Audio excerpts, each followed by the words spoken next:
Gua nggak expect monitor gaming sekarang tuh murah banget. Contohnya, ini monitor 390 Hz, panelnya pakai panel fast IPS. Yang artinya respon time-nya itu cepet banget, dan yang gua takutkan overshoot pun nggak terjadi di monitor ini. Color gamutnya juga, tadinya gua ngira itu biasa-biasa aja. Ternyata setelah kita tes hasilnya tuh 100% sRGB dengan harga murah di 5 jutaan. Kurang apa lagi coba sebagai monitor gaming? Dipakai buat desain aja bisa. Acer sih kelihatan di sini kayak lagi buang barang atau lagi canda mungkin gitu kan. Mana garansi panelnya ini 3 tahun, terus ada 1 tahun lagi ADP. Jadi kalau misalnya pecah atau misalnya ketembak sama militer gitu ketika kalian lagi perang di Valorant gitu kan, itu tetap bisa diklaim sama Acernya langsung. Jadi pusing cari minusnya ini monitor.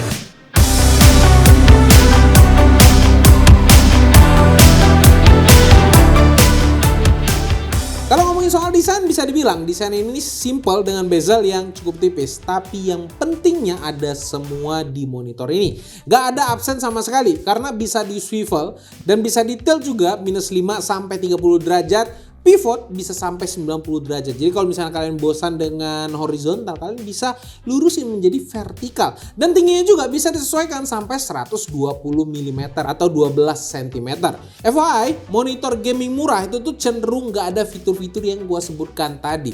Dan bisa gue bilang untuk stand-nya ini udah juara. Tapi kalau mau lebih fleksibel lagi, sebenarnya itu gampang aja. Karena buat yang nggak suka pakai stand, tinggal pakai VESA mount 100 x 100 mm-nya. Untuk I/O-nya sendiri, Acer memberikan 2 HDMI port dan 1 display port. Sayangnya, untuk HDMI masih 2.0. Jadi kalau kalian pakai HDMI, drawback-nya nggak bisa pakai 390 Hz. Mentoknya di Full HD 240 Hz. Kalau kalian mau rasain refresh rate maksimalnya, ya harus pakai DisplayPort. Untungnya Acer juga udah memberikan kabel HDMI dan juga ada kabel DisplayPort. Jadi nggak perlu bingung lagi buat beli kabel. Soal kontrolnya di sini lumayan berlebihan, walaupun Acer sudah memberikan 1 joystick buat navigasi dan kontrol, tapi ada 4 tombol tambahan. Yang tombol paling atas adalah tombol power dan juga tombol lainnya itu sudah disediakan untuk shortcut. Menunya juga gampang dipahami dan gak ribet sama sekali. Sekarang kita fokus ke panel Acer Nitro XV252QF ini. Monitor ini bisa dibilang paket komplit buat para gamer, even untuk profesional e-sport. Dengan layar 24,5 inch Full HD yang didukung dengan AMD FreeSync Premium, refresh rate 390 Hz juga bisa buat visual gaming tuh jadi super mulus. Yang menurut gua paling keren adalah panelnya ini pakai IPS. Biasanya untuk mendapatkan refresh rate tinggi di atas 240 Hz itu biasanya brand-brand itu menggunakan panel TN. Contohnya di Zowie itu bisa sampai 400 Hz itu pakai panel TN. Walaupun panel ini bisa dapat refresh rate tinggi, color gamutnya tetap luas, dan yang bikin IPS bisa menang telak dari panel TN yaitu adalah viewing angle-nya yang luas. Jadi menurut gua kalau panel IPS saja udah setinggi ini refresh rate-nya dengan harga yang cukup murah juga, kayaknya panel TN tuh susah jadi opsi untuk sekarang. Respon time-nya sendiri diklaim bisa sampai 0,5 milisecond, tapi pas kita coba nggak sampai segitu. Tapi nggak usah khawatir karena saat kita tes di settingan standar dapat 7,64 milisecond. Dan kalau overdrive-nya kita rubah ke ekstrim itu bisa turun jadi 4,22 milisecond. Ada sedikit overshoot warna memang, tapi nggak bakal keganggu kecuali kalian punya mata yang sensitif banget untuk warna, dimana ini ya segelintir orang doang yang bisa ngelihatnya. Fitur-fitur lainnya nggak kalah keren. Ada 6 aksis color adjustment, super sharpness, dan blue light shield. Grayscale-nya sebelum dikalibrasi udah bagus, dan setelah dikalibrasi juga makin mantap dengan delta E-nya itu di 0,7. Settingan kalibrasinya bisa kalian lihat di sini. Color gamutnya juga udah top banget, sRGB-nya itu 99,2%, Adobe RGB 76,8%, dan DCI-P3-nya 79,6%. Dan panel ini juga sudah mendapatkan dukungan HDR dan sudah mendapat sertifikasi VESA Display HDR 400. Panel TN? Yang mana bisa bos? Acer juga kasih 2 speaker 2 watt yang jelas hasilnya biasa aja dan ada audio out juga.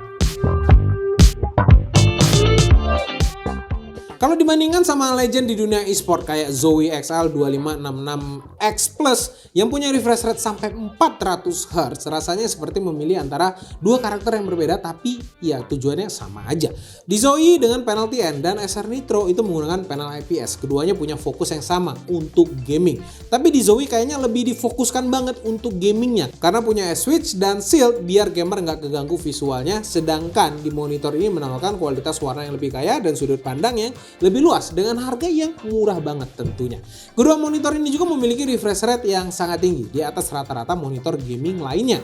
Walaupun bedanya 10 Hz mungkin nggak kerasa juga, tapi yang membuat BenQ 2 kali lipat lebih mahal adalah teknologinya yang dilengkapi dengan DirectX 2. Teknologi ini dirancang mengurangi blur motion sebenarnya, membuat setiap gerakan terlihat lebih tajam. Sementara Acer Nitro XV25QV ini mengandalkan VRB atau Visual Response Boost untuk memberikan pengalaman yang sama, serupa kayak yang Dynamic X2 tadi.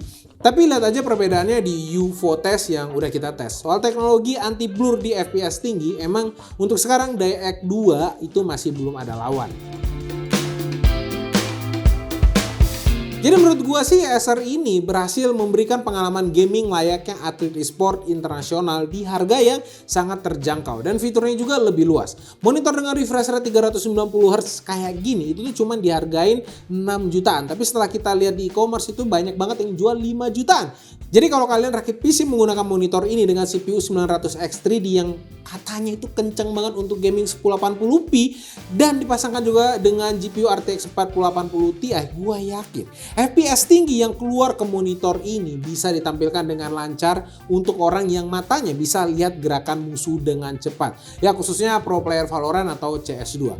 Anyway, monitor ini juga dipakai di Predator League. Dan gak ada komplain dari player-player ketika turnamen pakai monitor ini. Berarti udah divalidasi performa monitor ini saat ada Predator League di Taman Anggrek kemarin. Buat yang nonton mungkin bisa komen di bawah. Buat nonton film dan desain secara profesional juga itu tuh lebih asik karena color gamut dan color akurasinya ini cukup baik. Apalagi standnya juga sudah full ergonomis dengan model yang beda dari monitor gaming lain. Simple, gak heboh, dan gak norak. Tambahan lagi, Acer juga memberikan garansi panel 3 tahun, komponen 3 tahun, dan servis 3 tahun juga. Serta ada tambahan lagi yang ini mungkin jarang banget ada di brand lain untuk khususnya monitor. Ada satu tambahan lagi yaitu 1 tahun accidental damage protection. Jadi kalau misalnya pecah gitu, cuma pecah monitor bisa ditonjok sih. Atau mungkin pas kalian lagi ngangkat jatuh gitu kan, itu kan nggak sengaja tuh. Nah itu bisa kalian balikin ke Acernya dan diganti sama Acernya langsung. Jadi apalagi yang ditakutin dari monitor ini? Kekurangannya sih yang gue temuin cuma ada satu, build quality-nya yang masih gatal aja. Di sini nih masih kayak kurang kenceng gitu dan gue lihat review-review lain pun merasakan hal yang sama. Cover belakang itu gak rapat aja pokoknya. Mungkin di next produknya mungkin lebih diperhatikan. Karena walaupun secara overall build quality-nya udah oke gitu kan, tapi tetap aja kalau misalnya agak renggang-renggang gitu agak gatal.